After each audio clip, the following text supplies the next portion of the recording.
Olá, sejam muito bem-vindos a mais um vídeo aqui no canal. Eu sou a Tainara e no vídeo de hoje vou responder a algumas perguntas que vocês me mandaram lá no Instagram sobre como é morar em outro país. Para quem não sabe, eu estou morando aqui na Inglaterra desde janeiro de 2023 para fazer parte do meu doutorado na Universidade de Oxford. E com isso eu tenho recebido várias perguntas e aí eu abri uma caixinha lá para fazer um compilado delas e trazer uma conversa bem completa aqui para o canal. Então já curta o vídeo se esse assunto te interessa, se inscreva se for novo por aqui e vamos lá! Estou aqui com o meu celular para poder olhar as perguntinhas e vou tentar responder na ordem que elas foram chegando para mim. E espero que o meu óculos não atrapalhe também por causa do reflexo, mas não há outra forma de eu conseguir ler e gravar o vídeo. Primeira pergunta: como conseguiu um co-orientador fora do país para o intercâmbio? Bom, basicamente eu digitei o tema da minha tese de doutorado em inglês no Google e aí eu vi outros trabalhos em inglês que versavam sobre aquele tema de alguma forma, seja direta ou indiretamente, e fui procurando pelos autores, vendo quem era professor e onde era professor. E aí encontrei um trabalho de uma pesquisadora que estudava um tema parecido com o que eu estudo na minha tese. E então eu entrei em contato com ela por e-mail, porque geralmente nos artigos acadêmicos e tudo mais, nós colocamos o nosso e-mail. E aí contatei ela, expliquei sobre qual era o meu trabalho, falei que abriria um processo seletivo para a bolsa no exterior na minha universidade e perguntei se, caso eu passasse, ela teria interesse em ser a minha supervisora nesse momento da pesquisa. Aí é bem interessante que depende muito de qual estágio da vida acadêmica você está. Porque se você está na graduação é um pouco mais tranquilo, você não precisa de repente encontrar alguém ali que tenha uma pesquisa direcionada àquilo que você deseja estudar, porque às vezes você nem definiu muito bem o que você vai pesquisar ainda, né? Já no mestrado e no doutorado é um pouco mais complicado porque você já tem que ter um nicho ali mais fechado. Então a minha supervisora respondeu o meu e-mail, explicou qual era a época do ano que ela estaria disponível, porque também tem isso, o calendário das universidades do Brasil é um pouco diferente do calendário das universidades aqui do exterior, e então nós também temos que nos atentar muito bem a essa questão. Um exemplo, no Brasil nós temos cursos semestrais e anuais, e aqui é dividido por que eles chamam de term, que é bem parecido com a ideia de um bimestre, mas é mais curto que um bimestre. E é isso, respondida a primeira pergunta, vamos para a segunda. Como você decidiu o país em que queria estudar? Bom, eu sempre pensei na Inglaterra. Acredito que talvez seja por causa da questão da literatura, porque eu sempre gostei muito de autores ingleses. Antes de vir pra cá, eu nunca tinha viajado para outro país, nem mesmo para turismo. E sempre que eu pensava em fazer uma visita de turismo, eu também pensava na Inglaterra. Então, se eu tivesse que escolher um lugar para estudar, seria a Inglaterra. Se eu tivesse que escolher um lugar para passear, seria a Inglaterra.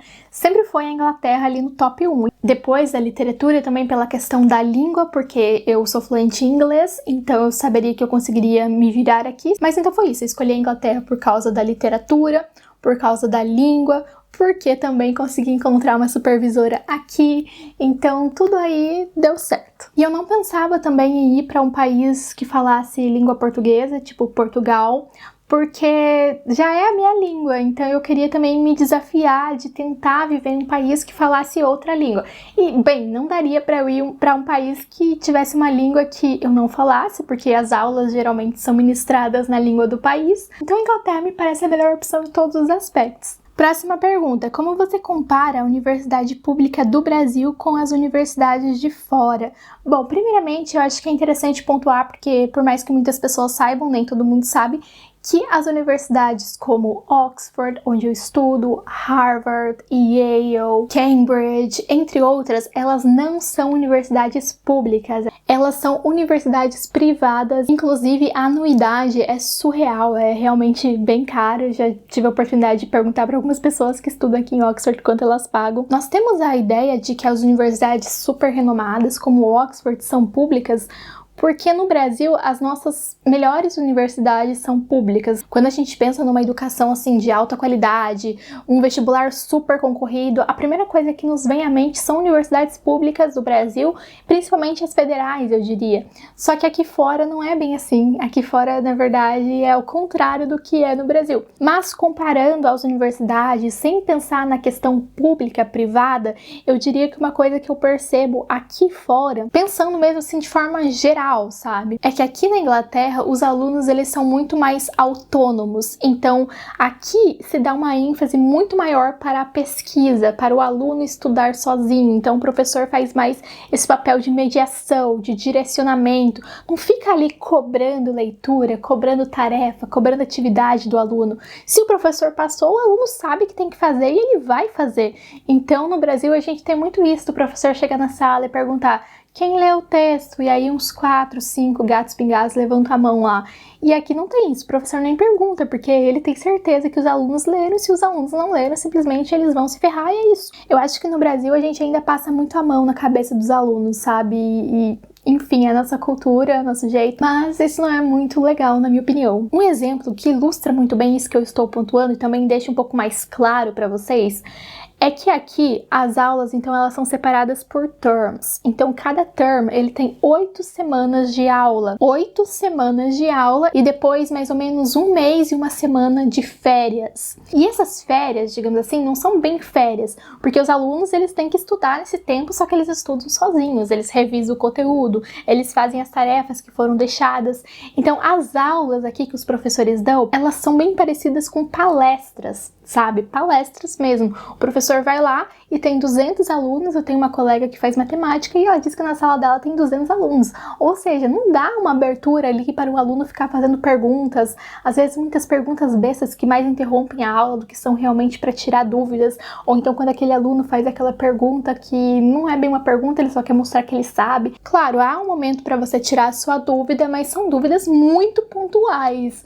A maior parte do tempo é direcionada ao professor dar aquela aula, e depois o aluno tem que trabalhar muito nesse processo de revisão, nesse processo de fazer as atividades. Então, exige um aluno muito mais autônomo, muito mais focado, muito mais organizado e muito mais pesquisador, porque ele tem que ir atrás. E na minha vivência no Brasil, não estou dizendo que nós não temos pesquisadores muito bons. Nós temos sim, só que durante todo o meu tempo de graduação, de mestrado e de doutorado, eu observei que a maioria não é assim. A maioria fica ali meio que esperando um empurrãozinho do orientador, o orientador cobrar: olha, vai escrever um artigo, o professor cobrar: olha, revisem esse conteúdo aqui, porque esse daqui vai cair na prova, ou faça esse trabalho, senão a média de vocês vai ficar baixa. O professor às vezes quase implora para o aluno: façam esse trabalho para vocês poderem passar. E aqui não, se você não fez o trabalho, tchau! Então, resumidamente, a maior diferença que eu vejo é a questão da autonomia do estudante. Em segundo lugar, o professor aqui, ele tem um tempo muito maior para ele fazer pesquisa. Então, às vezes, no Brasil, a gente pensa: mas o professor brasileiro, ele não faz tanta pesquisa quanto o professor do exterior.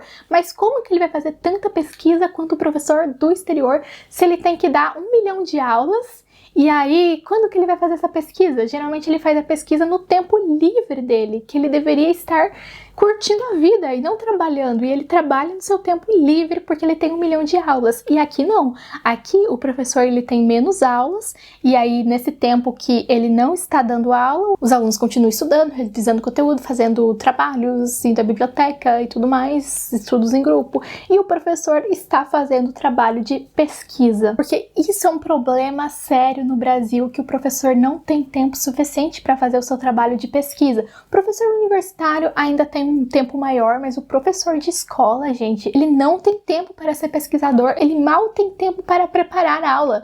E nós precisamos ter tempo para preparar a aula, para melhorar o nosso conhecimento, para revisar um conteúdo, para estudar mais. Muita gente acha que a pessoa foi para a faculdade, se formou e depois nunca mais precisa estudar, já está apta para dar aula e acabou. E não, a educação é um processo contínuo, ou seja, ele não se esgota, ele não se encerra. Então eu acho que falta muito isso no Brasil, nós termos mais tempo para estudar enquanto professores, tá? O professor também precisa estudar. Infelizmente, um anjo não vem sussurrar no nosso ouvido o conteúdo da aula. Próxima pergunta. Financeiramente, você precisou se planejar muito? O que é mais caro para se manter aí? Bom, a bolsa de estudos que eu ganhei, ela cobriu mais ou menos a minha passagem, quase tudo. Cobre também meu aluguel, cobre a minha alimentação, seguro-saúde e é isso. Mas ela não cobre, por exemplo, o valor que eu tive que pagar à Universidade de Oxford, que foi a minha tuition, que foi um pouquinho cara, então ela não cobre, mas eu tinha esse dinheiro guardado, porque já fazia tempo que eu guardava dinheiro pensando, mas isso surgiu uma oportunidade.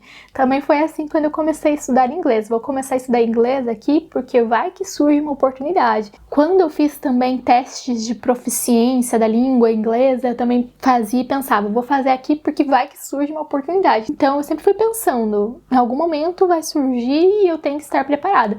E a verdade é essa, né? Porque o que acontece? Às vezes abre um edital lá com uma bolsa de estudo super legal que você caberia ali, mas aí você não tá naquele momento com dinheiro, você não tá naquele momento com o teu teste de proficiência em dia. Então a gente tem que ir se preparando, né? Por mais que a gente não tenha algo em vista a curto prazo. Então, digamos assim, que quando abriu o edital eu já estava praticamente pronta, porque eu vim durante um bom tempo pensando que algum dia surgiria a oportunidade. Não foi algo que me pegou de surpresa, sabe? Porque é claro, se a gente quiser, por exemplo, comer em um restaurante melhor, se a gente quiser de repente comprar alguma lembrancinha, fazer algum passeio, ir para algum museu, ir para alguma peça de teatro, comprar uns livrinhos, tudo isso vai sair do nosso bolso, porque não sobra dinheiro da nossa bolsa para nada disso. Então a gente tem que ter um dinheirinho guardado. Além de que a minha bolsa, por exemplo, a primeira mensalidade dela foi depositada para mim mais ou menos uns 12 dias antes de eu vir. E aí, gente, se eu fosse deixar para comprar passagem para outro país com 12 dias de antecedência, digo, se eu não tivesse uma reserva ali para comprar passagem antes, eu iria pagar muito caro. Então a gente tem que ter um dinheirinho ali guardado. Mas quanto que eu tenho que ter guardado, mais ou menos, para eu poder fazer o intercâmbio?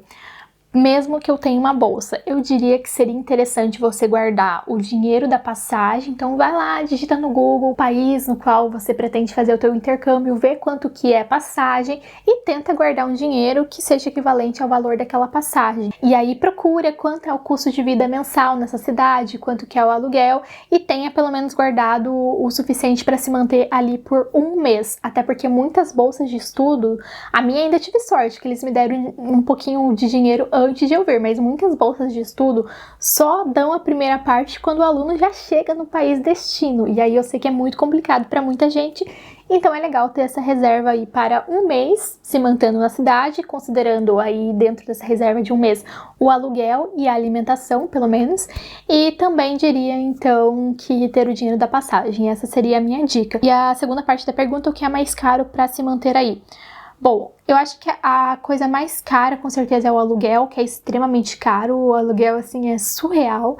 E você paga aqui, para você alugar um quarto sem banheiro, um quartinho pequeno, você paga um valor equivalente que você pagaria para alugar uma mansão inteira no Brasil. É surreal. Então, aluguel é com certeza a coisa mais cara. Sobre comida, eu não acho a comida, assim, tão cara. Claro, se você quiser comer só fora, você vai gastar muito. Mas se você for cozinhar, você comprar as coisas no mercado, não sai tão caro assim, é um preço bem parecido com o do Brasil, claro, sempre um pouco mais caro do que o Brasil, sempre mais caro do que o Brasil, mas não é assim absurdamente caro, o aluguel é absurdamente caro. E a passagem, né, que é caríssima também, mas de comida, assim, você consegue se manter, se você consegue se manter no Brasil, você consegue se manter aqui. E aí, se você quiser outras coisas, por exemplo, ir a eventos de arte, de literatura, eles costumam ter uma entrada média aí de R$100, 150, 200.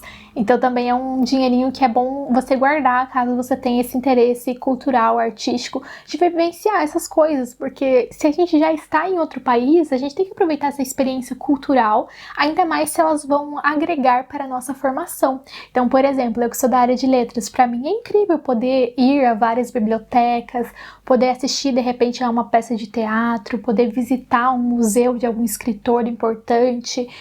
E tudo isso custa dinheiro, até algumas bibliotecas nós temos que pagar a entrada, então é bom se planejar para você poder aproveitar a tua experiência ao máximo, sabe? Então o que eu digo, comece a se planejar mesmo que vocês não tenham nada em mente agora, mas vocês tenham essa vontade de algum dia. Bom, foi isso que eu fiz e deu certo. Próxima pergunta: qual a maior diferença entre as universidades estrangeiras e brasileiras em relação à estrutura e professores? Eu acho que essa pergunta é bastante parecida com a que eu já respondi, mas eu vou focar nisso que ele falou aqui por último, de estrutura e professores. Bom, aqui a estrutura, agora que eu estou começando a entender o funcionamento, porque o Oxford, por exemplo, tem 39 colleges, mais ou menos, que cada college seria equivalente ao que nós temos como campus no Brasil. Só que qual é a diferença? No Brasil, por exemplo, se eu estudo literatura no campus X, provavelmente todo mundo que estuda literatura também vai estudar no campus X. E aqui em Oxford, por exemplo, eu posso estudar literatura e estar vinculada no campus X, enquanto a minha amiga também pode estudar literatura, mas estar vinculada ao campus Y, e a minha outra amiga está vinculada ao campo S.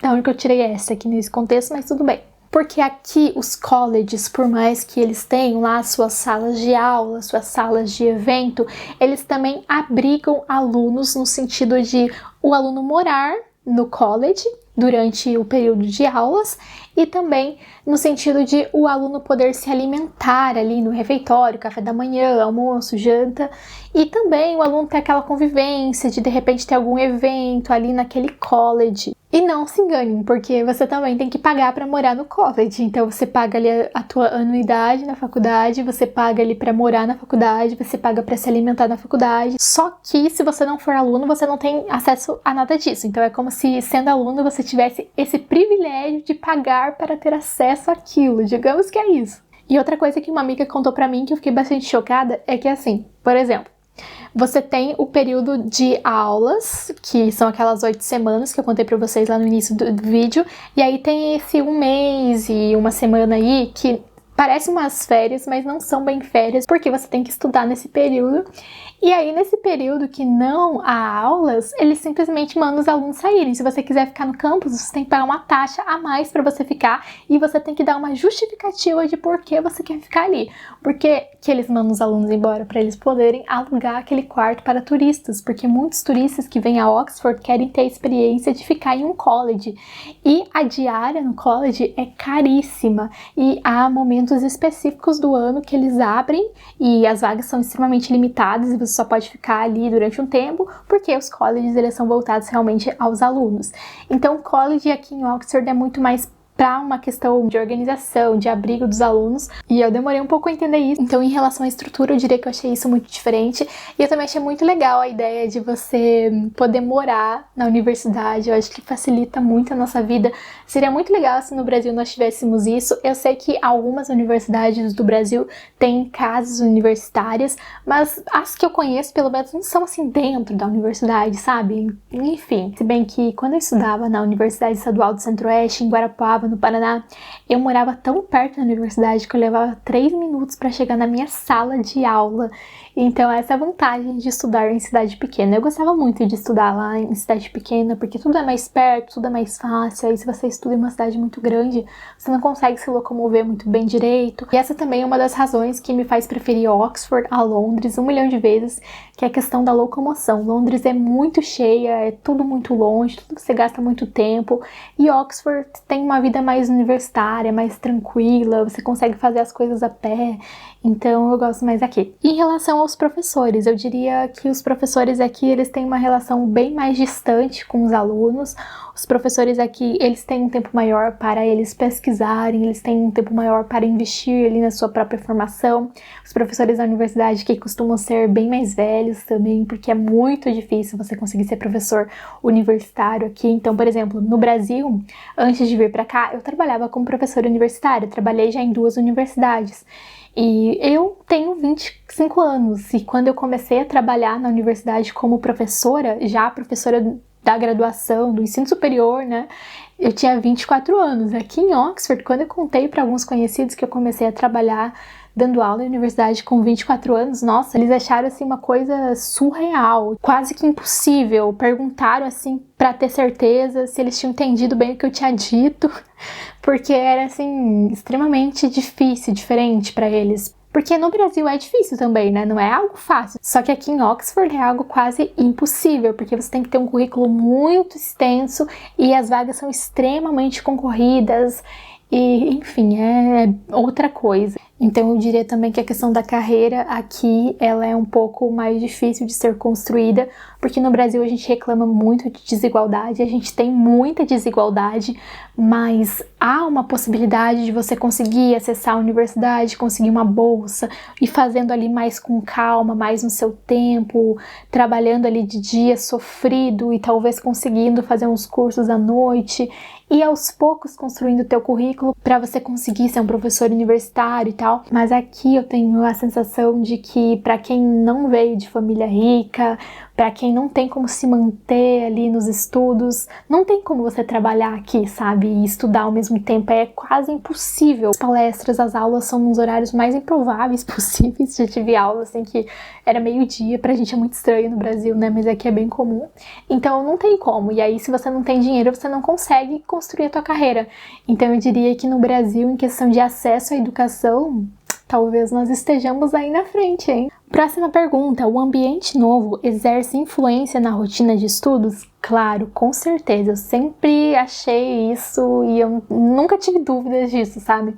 O que acontece quando a gente chega em um país do exterior para estudar? A primeira semana é aquela semana de susto. É um grande susto. A primeira, segunda semana, você olha pra tudo, tudo é muito diferente, tudo te surpreende, você tem que aprender o funcionamento das coisas, você tem que se acostumar com aquela língua, você tem que entender o horário de ônibus, como que funciona a moeda do país, como que você vai fazer para se alimentar, qual que vai ser a tua rotina. A construção da rotina demora muito, muito, muito. Então, assim, nos primeiros dias, talvez no primeiro mês, você não consegue ser muito produtivo nos teus estudos. Bom, eu fui um pouco forçada a ser meio produtiva porque eu já cheguei no momento de ter aulas. Mas eu me dediquei muito mais às aulas ali naquele momento do que à minha tese. Mas depois também, quando eu me acostumei com essa rotina aqui, aí eu comecei a frequentar a biblioteca e lá na biblioteca eu comecei a estabelecer uma rotina bem parecida com a rotina de um trabalho. Então eu tenho um compromisso no horário que eu chegava na biblioteca,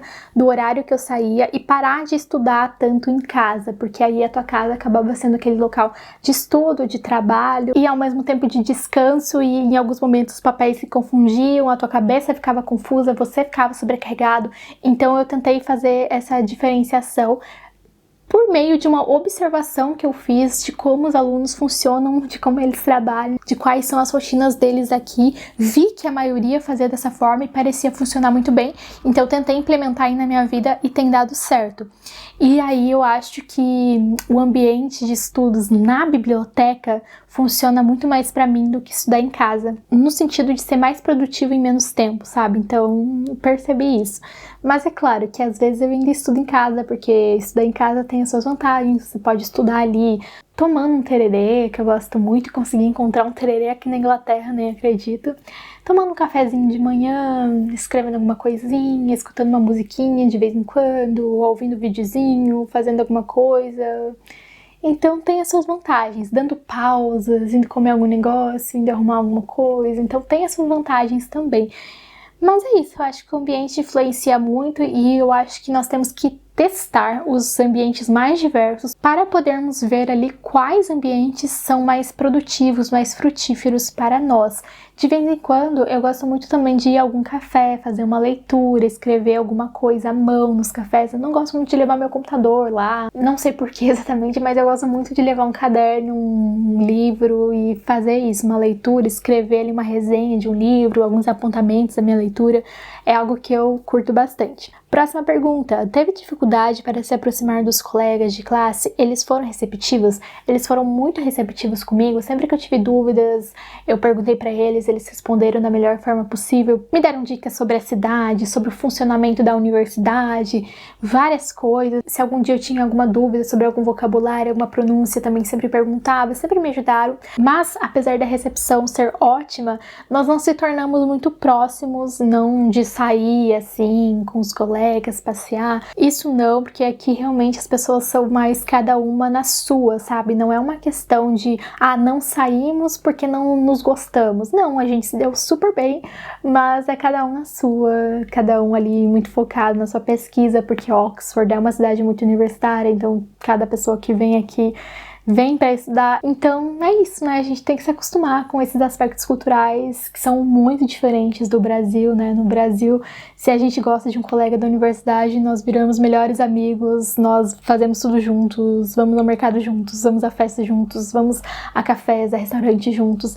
E aqui não. Aqui, infelizmente, as coisas funcionam um pouquinho diferente. E a próxima pergunta: foi difícil se acostumar com a língua do país?